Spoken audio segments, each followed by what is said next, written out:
ಒಂದು ಮನೆ ಯಾರ ಸಂಪರ್ಕ ಇರಲ್ಲ, ಹಿಂಗೆ ಯಾವತ್ತಾದ್ರೂ ನೀವು ನಿಜ ಜೀವನದಲ್ಲಿ ಒಂದಿನಾದ್ರೂ ಬದುಕಿದ್ರ ಯಾವ್ದಾದ್ರು ಮನೇಲಿದ್ದು, ಅಥವಾ ಅಲ್ಲಿನ ಇಡೀ ಮನೆ ಅಂದಾಗ ನಿಮ್ಗೆ ಏನು ಕಲ್ಪನೆಗಳಿತ್ತು ಒಳಗೆ ಹೋದ ತಕ್ಷಣ? ಹೆಂಗೆ ಅಣ್ಣ, ಖಂಡಿತ ಅದರ ಬದುಕಿದ್ದೀನಿ. ಯಾಕಂದ್ರೆ ನಾನು 15 ವಯಸ್ಸಿಗೆ ನಾನು ನಮ್ಮ ತಾಯಿಗೆ ನಾನು ಏನೋ ಮಾಡೇ ಬರೋದು ಮನೆಗೆ ಅಂತೇಳಿ ಮನೆ ಬಿಟ್ಟು ಬಂದಿದ್ದೆ. ಮನೆ ಬಿಟ್ಟು ಅಂದರೆ ಓಡ್ ಬಂದಿದ್ದು ಹಂಗಲ್ಲ, ಇಲ್ಲಮ್ಮ ನಾನು ಏನೋ ಹಾಗೆ ಮನೆಗೆ ಬರೋದು ಅಂತ ನಾನೊಂದು 3-4 ವರ್ಷ ಮನೆಗೆ ಹೋಗದೆ ಕೆಲಸ ಮಾಡಿದ್ದೆ. ಮನೆಗೆ ಆಮೇಲೆ ಆಗ ಫೋನು ಗೀನು ಎಲ್ಲ ಏನಿಲ್ಲ, ಇವಾಗಿನ ಥರ ಅಮ್ಮ ಹೆಂಗಿದೆ ಏನು ಅನ್ನೋಕ್ಕೆ ನಮ್ಮ ಹತ್ರ ಅಷ್ಟು ಸಿರುವಂತಿಕೆನೂ ಇರಲಿಲ್ಲ, ಫೋನ್ ಲ್ಯಾಂಡ್ಲೈನ್ ಎಲ್ಲ ಇಲ್ಲ. ನಾನು ಹೇಳ್ತಾರೆ 97, 98 ಈ ಕಾಲಘಟ್ಟದಲ್ಲಿ ಆ ಥರ ಎಲ್ಲ ಬದುಕಿದ್ರಣ. Outdoor painting ಒಪ್ಕೊಂಡಿದ್ವಿ.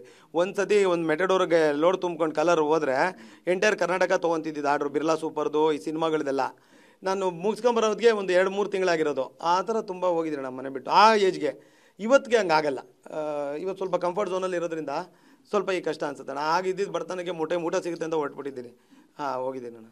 ಓಕೆ, ಅದೇ ಒಂದು ವೇಳೆ 50 ಲಕ್ಷ ಸಿಕ್ಕಿದ್ರೆ ಏನು ಮಾಡ್ಬೇಕಂತ ಒಂದು ಡ್ರೀಮ್ಸ್ ಇಟ್ಕೊಂಡು ಹೋಗಿದ್ರಿ, ಲೆಕ್ಕಾಚಾರ ಇಟ್ಕೊಂಡು ಹೋಗಿದ್ರಿ? ಅಣ್ಣ, ಅಂದರೆ ಫಸ್ಟು ತಲೆಯಲ್ಲಿ ಗೆಲ್ಲಬೇಕು ಅನ್ನೋದಿರಲಿಲ್ಲ, ಎಂಜಾಯ್ ದ ಪ್ರೋಸೆಸ್ ಅನ್ನೋದೊಂದು ತಲೆಯಲ್ಲಿ ಇದ್ದಂಗೆ. ಒಬ್ರು ಹೇಳಿದರು ಆ ಪ್ರೋಸೆಸ್ನ ಎಂಜಾಯ್ ಮಾಡೋದು ಸಖತ್ತಾಗಿರುತ್ತೆ ಅಂತೇಳಿ. ಸರಿ ಅಂತ ಹೋಗಿದ್ದೆ. ಅಕಸ್ಮಾತ್ ಆ ಥರದ್ದು ಏನೋ ಗೆದ್ದಿದ್ರೆ ಟ್ಯಾಕ್ಸು ಎಲ್ಲ ಕಟ್ಟಾಗಿ GST ಎಲ್ಲ ಕಟ್ಟಾಗಿ 35-34 ಏನೋ ಕೈಗೆ ಬರುತ್ತೆ ಅಣ್ಣ. ನಾನೊಂಚೂರು ಮನೆ ಲೋನು ಅದೆಲ್ಲ ಇತ್ತು ಅಣ್ಣ, ಒಂದು ಸ್ವಲ್ಪ ನನ್ನ ಮನೆದು ಒಂಚೂರು ಕಾರ್ದೆಲ್ಲ. ಫಸ್ಟ್ ಇದೆಲ್ಲ ಮಾಡಿಕೊಂಡು ಮಿಕ್ಕಿದ ಆಮೇಲೆ ನೋಡೋಣ, ಫಸ್ಟ್ ಅದು ತೀರಲಿ ಅನ್ನೋದು ಒಂದು ತಲೆಯಲ್ಲಿತ್ತು.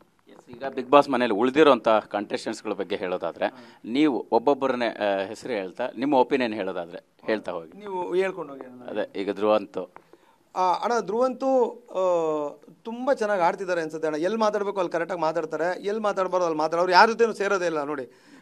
ಕರೆಕ್ಟಾಗಿ ಆಡ್ತಿದ್ದಾರೆ ಅಣ್ಣ. ಜಾನ್ವಿ ಆ ಮನೆಯಲ್ಲಿ ನಾನು ನೋಡ್ದಂಗೆ ಒಂದು ಮೆಚೂರ್ಡ್ ಮನಸ್ಥಿತಿ ಇರೋ ಹೆಣ್ಮಗಳು ಅಂತ ಹೇಳ್ಬೋದು. ಆಚೆ ಬಂದಾಗ ಇಲ್ಲಿ ಬೇರೆ ಬೇರೆ ಏನೋ ಇದೆ, ಅಲ್ಲಿ ಅವ್ರು ತುಂಬ ಕರೆಕ್ಟಾಗಿ ಆಡ್ತಾರೆ. ಆಮೇಲೆ ಅವ್ರಿಗೆ ಅವರು ಜರ್ನಲಿಸ್ಟ್ ಆಗಿದ್ದರಿಂದ, ನಿಮ್ಗಳ ಜೊತೆ ಎಲ್ಲ ಕೆಲಸ ಮಾಡಿದ್ರಿಂದ ಅವ್ರದ್ದು ಕನ್ನಡ ಸಖತ್ತಾಗಿದೆ. ತುಂಬ ಸ್ಪಷ್ಟವಾಗಿ ಹೆಂಗೆ ಕೊಡಬೇಕು ಅವ್ರಿಗೆ ಗೊತ್ತು. ನಾನು ಅವ್ರಿಗೆ 40 ನಿಮಿಷ ಅಂತ ಹೆಸರಿಟ್ಟಿದ್ದೆ.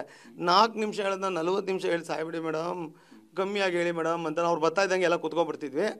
ತುಂಬ ಚೆನ್ನಾಗಿ ಮಾತಾಡ್ತಾರಣ್ಣ. ಗನ್ನು ದೊಡ್ಡಮ್ಮ, ಅದೇ ಬಡ ಬಡ ಬಡ ಬಡ ಬಡಬ ಅಂತ ನಮ್ಮ KGF ಅಲ್ಲಿ ತೋರಿಸೋರಲ್ಲ ಆ ಥರ.